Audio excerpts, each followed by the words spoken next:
Otak kita ini sudah terlalu banyak informasi, terutama informasi yang destruktif, informasi yang terdistorsi, informasi yang bukan sebenarnya. Tapi karena seringnya informasi masuk dalam proses repetisi, bahkan informasi itu sudah masuk di long term memory kita, ya, masuk ke memori jangka jauh, jangka panjang, yaitu alam bawah sadar kita, dan seolah-olah itu sudah menjadi kebenaran. Perhatikan ya, bumi kita ini di alam semesta yang sangat luas, bentuknya itu kan bulat, dan kita ini ada di permukaan bumi, betul nggak?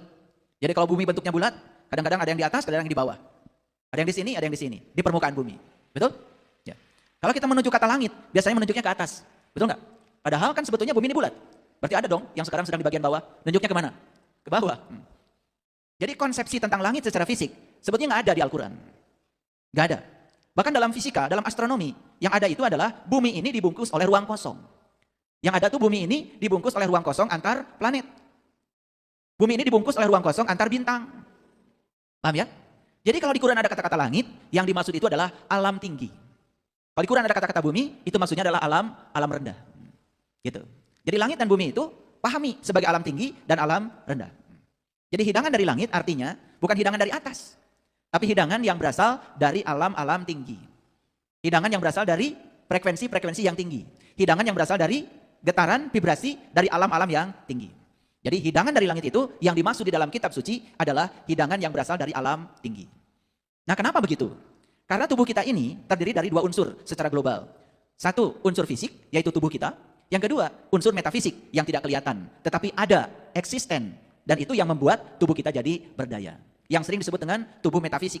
Yang intinya ada tubuh spiritual, ada tubuh intuisi, ada tubuh mental, ada tubuh energi. Itu semua terangkum dalam tubuh metafisik. Sering disebut dengan jasmani dan rohani. Paham sampai di sini? Ya, nah, kalau jasmani kita perlu nutrisi, karena jasmani kita terbuat dari sel-sel tubuh, dan setiap sel itu perlu nutrisi. Nah, karena sel ini bersifat fisik, maka sel ini perlu nutrisi yang bersifat fisik. Paham ya?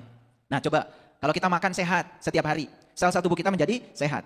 Ya, akibatnya apa? Sel-sel tubuh yang sehat, dia akan bisa mempertahankan hidup lebih lama lagi. Makanya orang menjadi panjang umurnya.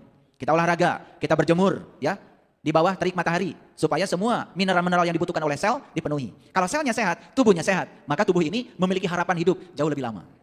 Tetapi jangan lupa bahwa kesehatan itu bukan hanya di aspek fisik, karena tubuh kita ada yang metafisik. Oleh karena itu maka kita perlu juga nutrisi-nutrisi yang berasal dari alam-alam metafisik, yang namanya alam tinggi. Nah, karena tubuh fisik ini terbuat dari unsur-unsur yang berasal dari bumi, maka tubuh fisik ini cukup dipenuhi oleh semua unsur yang berasal dari bumi. Paham ya? Nah, tubuh yang ruhani, tubuh yang metafisik, itu bukan berasal dari bumi. Dia berasal dari alam tinggi. Otomatis dia harus mendapatkan nutrisi yang berasal dari alam yang tinggi. Makanya jangan heran kalau di Quran surat Ar-Rahman, sering saya ulang-ulang, Allah menyatakan,